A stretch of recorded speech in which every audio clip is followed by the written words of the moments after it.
And thank you వచ్చేది కూడా పోతుందిరా. Thank you. అస్సలు నేను ఫస్ట్ లుక్ మీతోనే లాంచ్ చేయించేది ఉండే, అది లాస్ట్ మూమెంట్ దాకా వచ్చి ఆగిపోయింది. ఆ పోస్టర్ని అట్లే తీసుకొచ్చి మా ఆఫీస్లో పెట్టారు. చాలా మంది అది అట్లే ఉండింది. చాలా దాన్ని చూసినప్పుడు చాలా బాధ వేసేది. మొన్న ఎవడో దాన్ని పీకి పక్కన పెట్టాడు, ఇప్పుడు ఇంకా బాధ వేసింది. అంటే నేను కోరుకున్నవన్నీ కొంచెం లేట్గా కూడా జరుగుతాయని అంటే ఇది ప్రూవ్ అయింది. మీరు వచ్చారు, థ్యాంక్ యూ సో మచ్. అంటే నాకు ఎలా చెప్పాలో తెలియట్లేదు, ఎవడు రాడనుకున్నాను నేను. సార్ మీరు ఎలా థ్యాంక్ యూ సో మచ్. అంటే ఇటు మాట్లాడుతుంటే చాలా కంఫర్ట్గా ఉంది. వాళ్ళకు ఉండదు సార్, తర్వాత చూసుకొని మీరు కూడా ఇబ్బంది పడతారు. అండ్ తరుణ్ భాస్కర్ అన్న, థ్యాంక్ యూ సో మచ్ అన్న ఫర్ కమింగ్.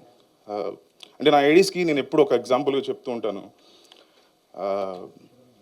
షార్ట్ ఫిల్మ్స్ తీసిన వాళ్ళే కాదు, ఏడీగా చేసిన వాడే క్యాన్ మేక్ ఏ ఫిలిం అన్న ఫార్ములాని బ్రేక్ చేసింది నువ్వే అన్న. సో కొన్ని గేట్స్ ఓపెన్ చేసిన అప్పటి వరకు షార్ట్ ఫిల్మ్స్ తీసిన వాళ్ళని చాలా అసలు రెస్పెక్ట్ లేదనమాట వాళ్ళందరికీ కూడా.